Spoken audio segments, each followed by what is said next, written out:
आज हम ward number 11 और 13 में खड़े हैं। तो जब ये कमेटियाँ डिज़ाल्व नहीं होती तब का ये टेंडर हुआ है। ये FC हेड से पैसा आया था 50 लाख रुपया। तो हम सभी जितने भी हम 13 काउंसलर थे, 13 ने अपनी अपनी वार्ड का DPR बना के दे दिया हमने कमेटी दफ्तर। तो हमने DPR दे दिया। उसके बाद क्या हुआ, कोई रूल चेंज हो गया। LG साहब ने रूल चेंज कर दिया कि ये 13 वार्डों का 50 लाख का एक ही टेंडर लगना है। पहले क्या होता था, अलग अलग वार्ड के टेंडर लगते थे। तो एक ठेकेदार एक काम लेता था, वो आसानी से वो जल्दी निपटा देता था। तो ये समस्या बन गई कि क्लब टेंडर लगा 13 वार्डों का 50 लाख का। तो ये ठेकेदार है हमारा छोटा भाई एक हुआ, इसने टेंडर डाला और इसका उलाट हो गया काम। तो ये जो गली है जहाँ मटीरियल लाना भी थोड़ा औखा पड़ जाता है, क्योंकि डबल कैरेज पड़ना पड़ता है उसको। तो उसने क्या किया, पहले 1 नंबर में काम किया, वार्ड नंबर 1 में, फिर 2 में किया, फिर 3 में। इसलिए ये आस्ता आस्ता काम टर्न बाय टर्न, ये हमारी वार्ड भी लास्ट थी 11 और 13, तो इसका लास्ट ही नंबर आना था। तो हमने ईमानदारी से ये टेंडर लगाए हैं। और मैं कोई 100 बार कोई JE को बोल दिया है, एक्शन को बोल दिया कि मेरी वार्ड लेट हो रही है, लेट जल्दी काम करा दिया। तो चलो आज मैं शुक्रिया करता हूँ JE साहब का, उसने आज है और आज कल ये काम शुरू हो जाएगा। ये काम है 3,69,000 का है और 3,69,000 जो दूसरे मेरे काउंसिल हैं वार्ड नंबर 13 के, इनका जो दोनों का क्लब काम है। तो मैं जो वार्ड नंबर 11 और 13 के जो मेरे इधर पब्लिक रहती है, मैं इनके हमेशा इनके साथ रहा हूँ, दुख सुख में इनके साथ खड़ा होता हूँ। हमने कभी इनके भेदभाव इनसे नहीं किया है। मगर इन लोगों ने जो हमारे पर एलिगेशन लगाए ना, मुझे उन पर रोष है कि इन लोगों ने बोला कि ये काउंसलरों ने अपने घर बना लिए। और जो पढ़े लिखे लोग जो ये बात बोलें कि कमेटी का पैसा या गवर्नमेंट का पैसा ऐसे कोई खा नहीं सकता माई का लाभ। अगर किसी को शक है ना, तो वो खा के दिखाए मुझे पैसा ऐसा है सरकार का। कोई पैसा नहीं किसी का खा सकता, एक नवा पैसा भी नहीं खा सकता। जो पैसा सरकार का होता है वो सरकारी जगह पे लगता है।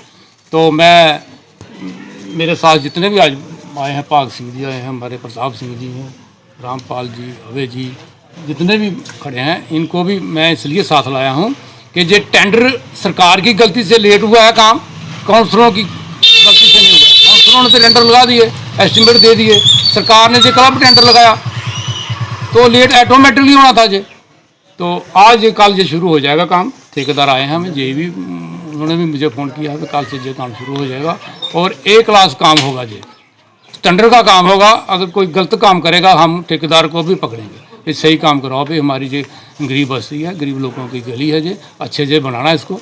तो मैं इतना ही, ज़्यादा नहीं बोलूँगा। सर देखा जा रहा है कि नगरी में तो आपने वार्ड 11 की बात कर दी, 13 की बात कर दी, लेकिन म्यूनसिपल कमेटी के अधीन आने वाले बहुत सारे कार्य अभी भी लंबित पड़े हैं, वो पूरे नहीं हो पा रहे हैं। जैसे पुल के साथ जो रास्ता बनाना था अभी तक वो नहीं बन पाया है। और भी बहुत सारे ऐसे कार्य हैं जो नगरी म्यूनसिपल कमेटी की मेहरबानी से बनने थे, लेकिन अभी तक अधूरे पड़े हुए हैं। हालांकि चुनाव भी होने को आ रहे हैं और आपका जो समय था वो भी खत्म हो चुका है, उसके बावजूद भी ये काम नहीं हुए, उसको लेकर क्या कहेंगे? जी हम तो अभी कमेटी में है ही नहीं। अब उधर जो म्यूनसिपैलिटी के जो एडमिनिस्ट्रेटर हैं वो EO साहब हैं, या उनके ऊपर जो CO साहब हैं, उनके डिप्टी डायरेक्टर हैं। तो ब्यूरो परेड जो है उनके हाथ में बात है। या जो मौजूदा सरकार है, जो LG सरकार है, या जैसे हमारे MP हैं, वो उनका काम है ना। हमारी तो पावरें ख़त्म हो गई। हम तो उनको सिर्फ मशवरा दे सकते हैं, भाई ये हमारा काम पेंडिंग रखे, इसको करो। मगर वो हमारी नहीं मानते हैं। BJP की सरकार है जहाँ, ये तो जिम्मेवार सरकार BJP है ना, हम थोड़ी है।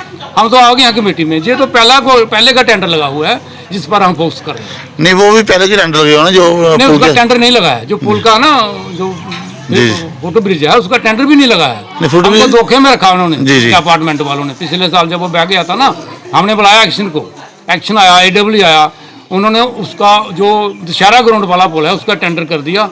उसका हमें धोखे में रखा, हमारे पास पैसे नहीं है, उसका टेंडर भी नहीं लगाया है ना, उसके पैसे भी नहीं आए, हमें DPR भी नहीं बनी, कुछ नहीं हुआ है उसका।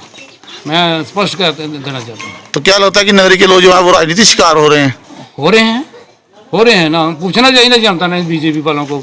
इतने दिन भाषण करते हैं आगे, जहाँ हम डेली बेजरों को पक्का करेंगे, हम ये करेंगे, हम 500 नौकरी। पहले क्यों नहीं दी इन्होंने नौकरी? पहले भी तो यही राज्य सत्ता में बैठे हुए हैं ना, पहले क्यों नहीं किया इन्होंने काम? अब बहुत बातें कर रहे हैं। जो हमारा पुल है उधर हाई सेकेंडरी है, हमारी तहसील है, हमारी बच्चियाँ जाती हैं, बच्चे जाते हैं, उसका कब भी खतरा है, कब आ जाएगा। इन्होंने करना चाहिए जो भाषण देते हैं, आज जो वोट मांगने आ रहे हैं जो लोगों से, जनता ने भी उनको जवाब देना चाहिए। तो क्या अपील करना चाहेंगे लोगों से? वार्ड नंबर 11 से जिस तरह से कहा कि आरोप लग रहे हैं, उन आरोपों का किस तरह से खंडन करते हैं? जनता के हाथ में तो एक ही पावर है ना, वोट की पावर है। अब मतदान करना है, इनके हाथ पावर में। जब इन्हें 10 साल दे दिए उनको, अब देखें तो थोड़ा बदल के चेंज करके देखें। और भी टाइम देना चाहिए किसी। 10 साल टाइम दिया उन्होंने, कुछ नहीं किया, झूठे भाषण दिए उन्होंने, और क्या दिया। तो उसको चेंज करना चाहिए जनता ने, इसमें बड़ा है। यही तो जवाब है हमारे पास, जनता के पास, और तो कोई पावर है ही नहीं है। धन्यवाद।